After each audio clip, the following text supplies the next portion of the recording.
Les aventures de Pinocchio de Carlo Collodi, traduction de Claude Sartirano. Chapitre 23. Pinocchio pleure la mort de la jolie fillette aux cheveux bleu nuit, puis il rencontre un pigeon qui l'emmène au bord de la mer. Là, il se jette à l'eau pour sauver son papa Geppetto. Dès qu'il fut débarrassé de l'humiliant et inconfortable collier qui lui serrait le cou, Pinocchio reprit sa course à travers les champs jusqu'à ce qu'il eût rejoint la route qui conduisait chez la fée. Arrivé sur la route, il se retourna pour regarder la plaine qui s'étendait au-dessous de lui. Il distingua fort bien le bois où il avait eu le malheur de croiser le renard et le chat, et même, dominant les autres arbres, la cime du grand chêne où il fut pendu. Mais il eut beau scruter le paysage dans tous les sens, il ne parvenait pas à trouver la maisonnette de la fillette aux cheveux bleu nuit. Il eut alors un horrible pressentiment, et fit appel à toutes les forces qui lui restaient pour atteindre en quelques minutes la clairière où aurait dû se trouver la petite maison blanche. Mais il n'y avait plus de maison. Il n'y avait plus qu'un modeste bloc de marbre sur lequel étaient gravés en caractères d'imprimerie ces tristes mots.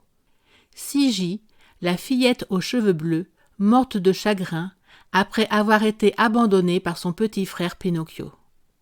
Ce que ressentit Pinocchio quand il eut déchiffré tant bien que mal cette inscription, je vous laisse l'imaginer. Il se jeta à terre et couvrit de baisers la pierre tombale tout en éclatant en sanglots. Il pleura la nuit entière. Au lever du jour, il pleurait encore. Il pleura tant et tant que ses yeux n'avaient plus de larmes.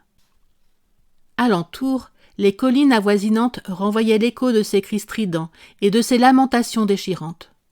« Oh, ma petite fée, pourquoi es-tu morte? Pourquoi toi et pas moi, moi qui suis si méchant alors que toi tu étais si bonne?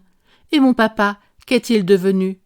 Oh, ma petite fée, dis-moi où je pourrais le trouver, car je veux rester avec lui pour toujours, ne plus jamais le quitter, jamais, jamais. Oh, petite fée, dis-moi que ce n'est pas vrai, que tu n'es pas morte. Si vraiment tu m'aimes, si tu aimes ton petit frère, alors renais, sois vivante, comme avant. Cela ne te fait rien de me voir abandonnée de tous? Si les bandits revenaient et me pendaient encore à la branche d'un arbre, cette fois je mourrais pour de bon. Que veux-tu que je fasse tout seul dans ce vaste monde? Maintenant que j'ai perdu mon papa, qui va me donner à manger? Et la nuit, où pourrais-je dormir? Qui va me tailler de nouveaux vêtements? Oh, ce serait mieux, 100 fois mieux que je meure moi aussi. Oh oui, je veux mourir.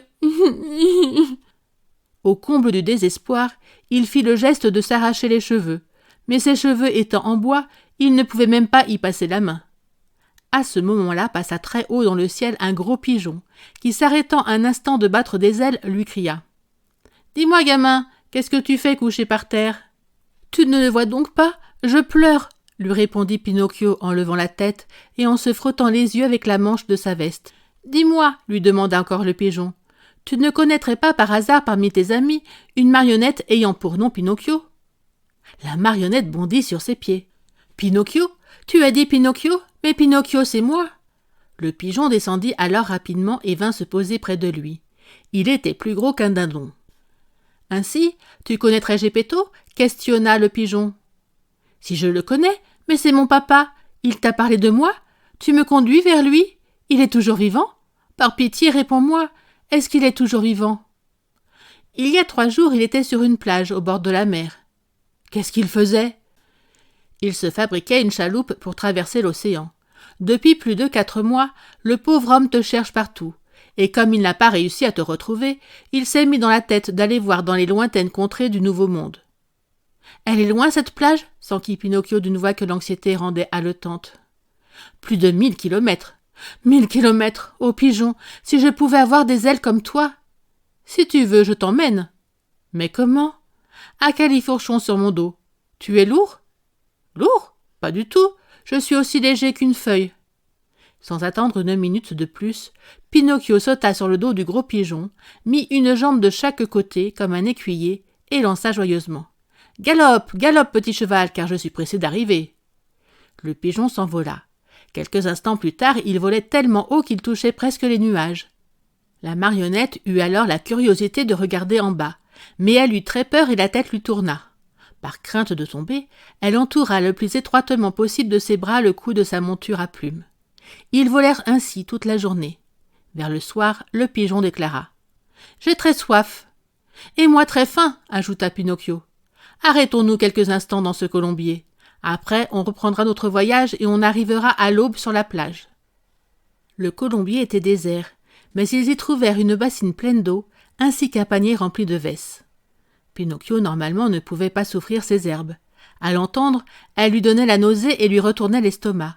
Mais ce jour-là, il s'en empiffra.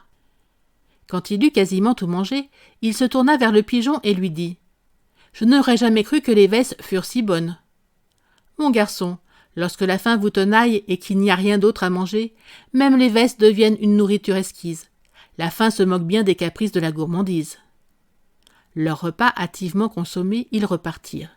Au petit matin, ils étaient sur la plage. Le pigeon déposa Pinocchio, s'envola immédiatement et disparut dans les airs, apparemment peu soucieux de s'entendre remercier pour sa bonne action. La plage était recouverte de gens qui criaient et gesticulaient en regardant la mer. « Qu'est-ce qui se passe » demanda Pinocchio à une vieille femme. « Il se passe qu'un pauvre père à la recherche de son fils est embarqué pour tenter de le retrouver de l'autre côté de l'océan.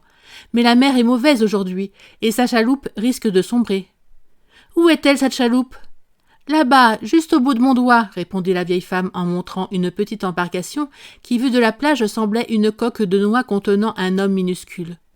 Pinocchio scruta la surface de l'océan, et après avoir regardé très attentivement, hurla « C'est mon papa! C'est mon papa !»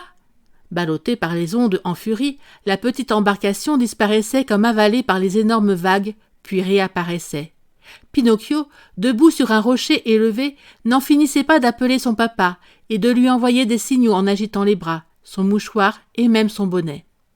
Geppetto, pourtant loin de la côte, semblait avoir reconnu son enfant. Lui aussi faisait des signes avec son béret et par geste tentait d'expliquer qu'il aurait bien volontiers fait marche arrière, mais que la mer déchaînée l'empêchait de se servir de ses rames et de se rapprocher de la terre. Soudain, une vague énorme le submergea et la chaloupe disparut. On attendit vainement que l'embarcation refasse surface. « Pauvre homme !» dirent les pêcheurs assemblés sur la plage. Et marmonnant à voix basse une prière, ils se décidèrent à rentrer chez eux. C'est alors qu'ils entendirent un hurlement désespéré.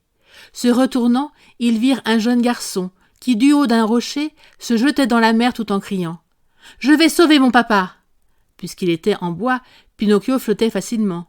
De plus, il nageait comme un poisson. Longtemps, on put voir une jambe ou un bras de la marionnette apparaître et disparaître dans les flots, de plus en plus loin de la côte. À la fin, on ne vit plus rien du tout. « Pauvre garçon !» soupirèrent les pêcheurs. Et ils rentrèrent chez eux en marmonnant une prière. Merci d'avoir écouté cette vidéo. Si cette vidéo vous a plu, vous pouvez vous abonner gratuitement à la chaîne Coin Livre Audio. N'oubliez pas de liker avec le pouce vers le haut. Vous pouvez aussi me laisser un commentaire. À bientôt.